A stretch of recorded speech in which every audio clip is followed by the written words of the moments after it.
Yun, so good evening po sa ating lahat at sa gabing ito ay ituturo po natin kung paano po ang mag-withdraw ng ating income dito sa Tag Market papunta sa ating GCash wallet kasi may nagre-request po dahil gusto po nila na ma-pay out po yung kanilang mga kita dito sa Tag Market papunta ng GCash kung kaya ay gagawa po tayo ng tutorial sa pag-withdraw hanggang sa maging peso na po siya. Okay.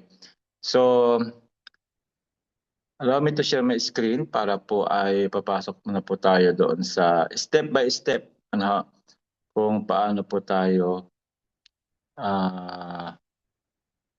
mag-withdraw ng income. Start share. Okay, share. Okay. Okay.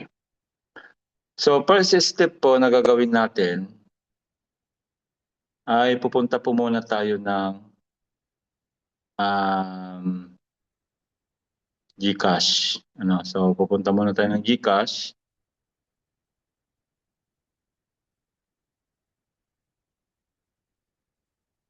Dito sa GCash.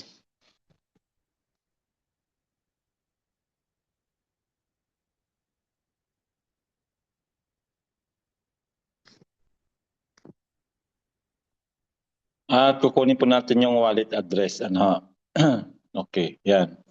So, pipindutin po natin itong view all. Ito po yung harap. Ayan, kita nyo, wala pong laman yan. 76 cents lang para makita ninyo na magiging peso po yung ating pong i-withdraw income from Tag Market. So, click lang po natin yung view all para po tayo ay pumasok sa GCrypto. Ayan, ito na po si GCrypto. At ang gagawin natin dito ay kukunin po natin yung USDT. USDT po yung ginagamit natin sa pag-withdraw sa tag. Then yung pong USDT na yon, yun po yung kukonvert natin ng peso. Yan, okay. So pag nandito na po tayo, scroll up nyo lang pong ganyan. Then hanapin po natin si USDT. Yan, dito na po si USDT. Dito po sa GCrypto ay iisa lang po yung network ng USDT, Ethereum lang. So Ethereum po dapat yung ating network na gagamitin pag tayo po ay magwi-withdraw na po from Tag Market papunta ng GCash. So yan, makikita naman po natin yan. So click lang po natin yung receive para makuha po natin yung wallet address. Ayan. So ito po yung wallet address. Tatandaan po natin yung dulo, CBD yung dulo. Kakopy lang po natin yan. Ayan, nakopy na siya. Then pupunta na po tayo dito kay Tag Market kung saan tayo mag-withdraw ng income. Yan. So pag nandito na po tayo kay Tag Market, pupunta po tayo dito sa Tag Wallet. Yan, Tag Wallet. Then kiklik nyo po yung your crypto wallets. Kung first step nyo po maglalagay ng wallet address, ito po muna ang pipindutin nyo, your crypto wallet na yan. Ayan. So pag nandito na po, i-add crypto lang po natin. Yan, pag na-add crypto, so ipipaste nyo po dito. Yan, ipipaste nyo po yan. Paste. Tapos select currency, USDT. Then select network ay ETH o Ethereum. Ayan. Tapos, lalagay niya po dito, SIM account information. Click nyo lang po yan kung ano yung information na dinagay nyo sa inyong tag account. Ay yun din po yung kukuhanin dito pag clinic nyo po yung SIM account information. Lalabas na po dyan yung email. Pero yung address, ay itatype nyo po ulit yung address. Then yung country, zip code, yung phone, alam ko lalabas na rin yan. Then, click nyo lang po ito. Yan, i-click nyo po ito your profile password. Pag click nyo po yan, kukuhanin nyo na po yung password na nakasave sa inyo. Then, submit crypto wallet. Ayan. Pag nasave na po siya, successful na po siya, nasave na po, ay doon na po tayo pupunta sa dito. Dito na po tayo pupunta sa may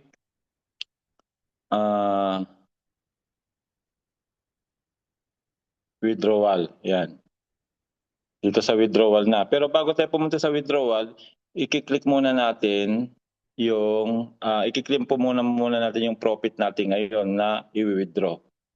Ayan, so punta tayo ng CopyX.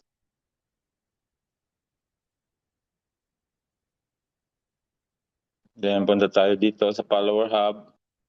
Then click strategies para kuhanin po muna natin yung income natin ngayong araw. So isang trade lang po tayo ngayon kasi medyo bagsak po ang gold kaya isang trade lang po. So isang trade lang po itong ating i-claim ngayon. Usually ito ay nakakatatlo hanggang 4 na trade. Kahapon 2, puro panalo pero ngayon isa lang kasi nga po ay hindi makaporma po si Sonic dahil bagsak po ang gold Buti na nga lang at nakapag-trade siya kaninang umaga, nakalusot siya.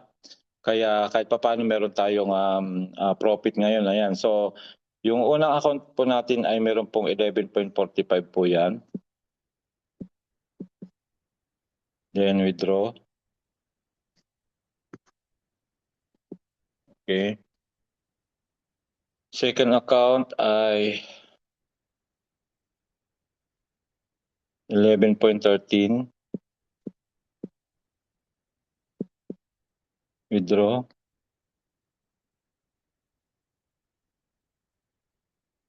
Then third account 3.61. Withdraw ulit.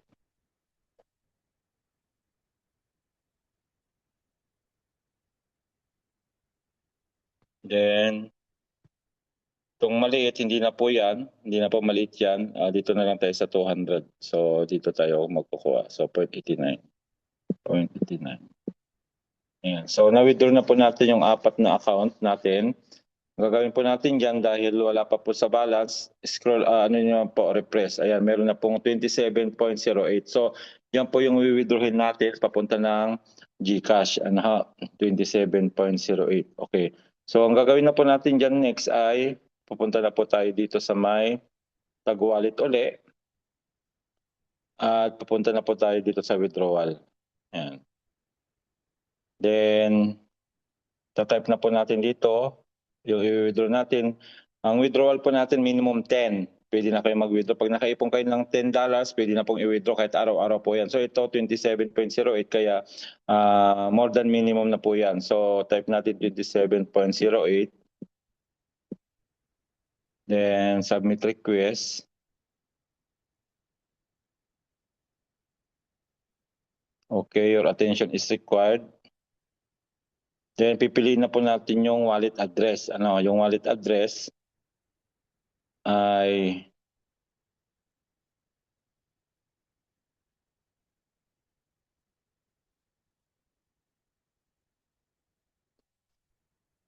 wala pa dito. Ayan, so wala pa siya dito crypto kasi puro USDT ito eh. USDT, BSC, BSC, USDT, BSC, USDT. So wala pa dito. So i-add natin dito. I-add muna natin dito yung ating wallet address from the Gcrypto. Ayan. So babalik po ulit tayo doon sa babalik po muna tayo dito dahil wala pa pala. Kala ko nilagay ko na. Wala pa pala. So babalik ulit tayo sa tag wallet.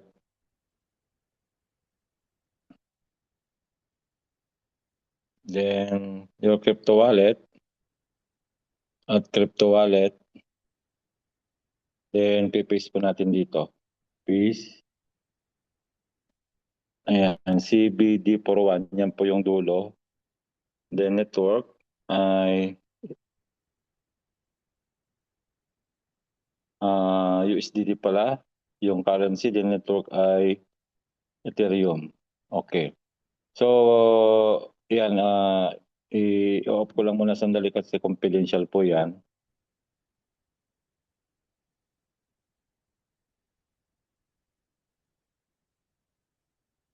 Ayan, lalagay ko lang muna yung wallet address.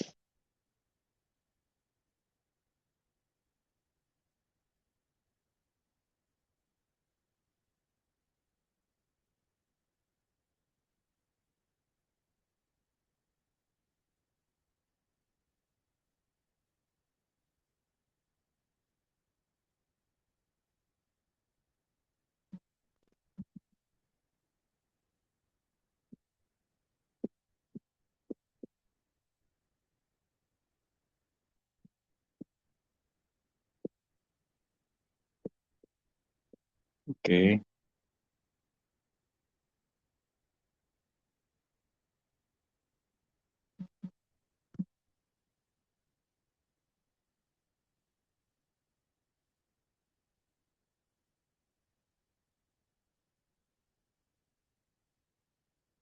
Okay, password.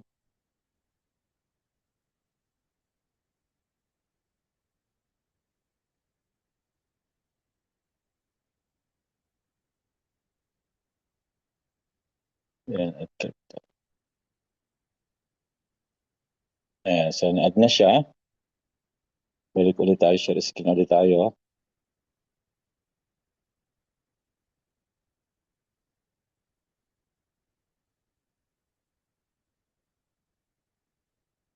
Ayan.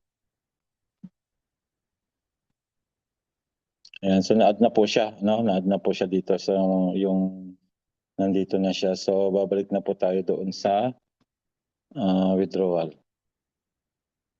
Tag wallet ulit. Then withdrawals. Amount 27.08. 27.08. Submit request. Okay. Required. You required. Then nandito na po sa bandang baba. Ayan, do-double check po muna natin na bago po natin i-click yan kung tama yung wallet address. So CBD 41 po ang dulo. Ayan. Ay, nag-automatic na siya. Wait lang. Balikan natin. Kailangan i-double ano nyo po. Double check nyo para sure tayo na tama po yung wallet address.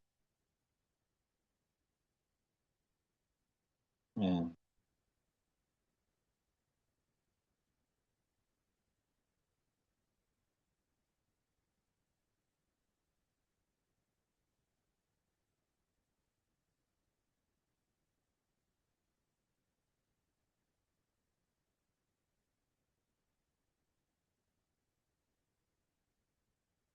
Ayan, si all ulit. USDT.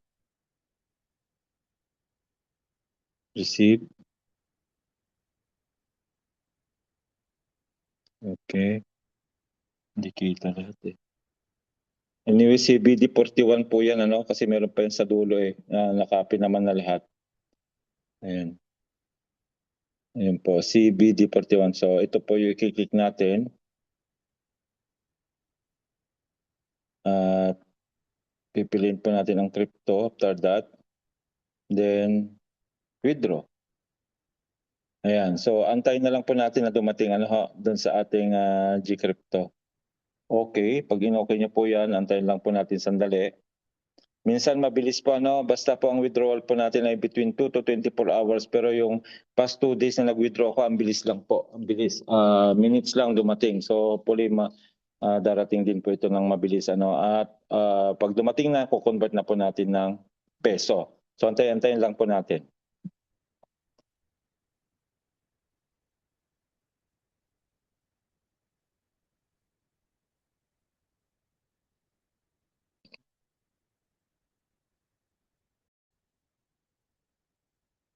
So, ito po natin ngayon ano, kung dumating na at nagpapas na po sa ating may nagpapas na kasi dito sa ating message na dumating na. So, cancel na din natin.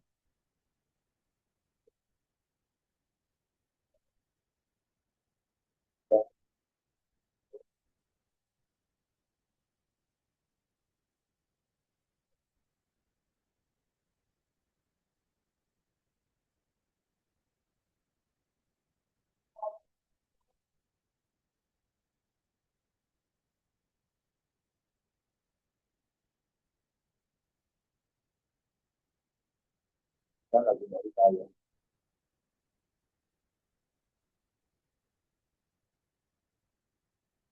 Balik na naman tayo sa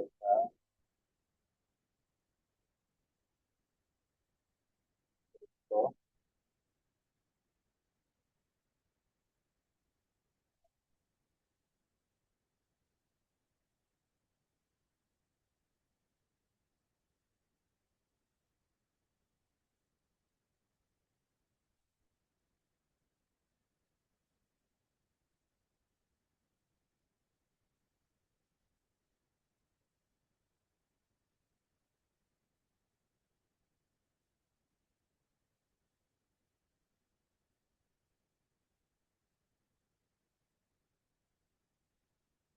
nandun na po siya. Ayan, dito na siya. 67.08. Kung gagawin natin ngayon ay isisig na po natin para maging peso. Ayan, so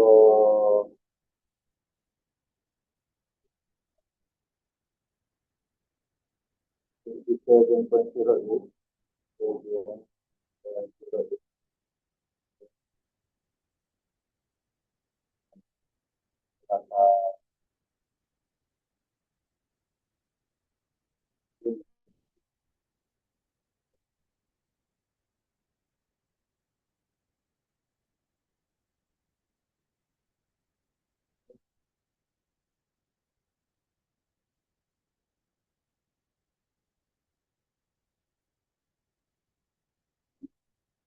So equivalent po to 1,643.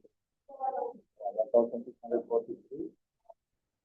Then next na gagawin natin dyan ay i-withdraw na natin para mag-save siya. Ayun po yung nasa baba kasi may dati na sa 1,643. Withdraw po. 1,643.45. 1,643.45. Okay. Continue.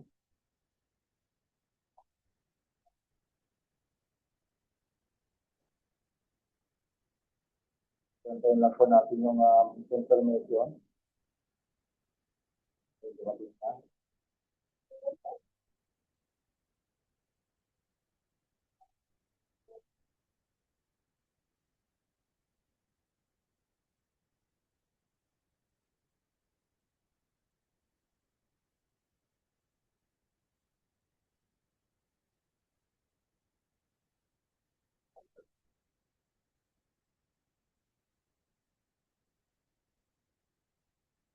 Four times four.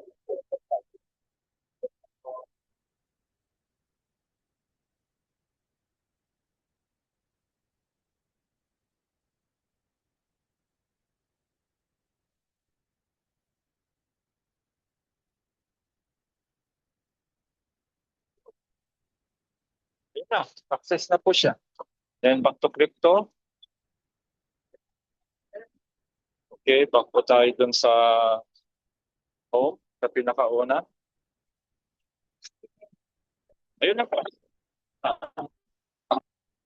Okay, nun lang po yung ating pag-withdraw, no? Ayop na sundan natin, nakarecord naman po ito. Ayan, next tutorial po. Night po.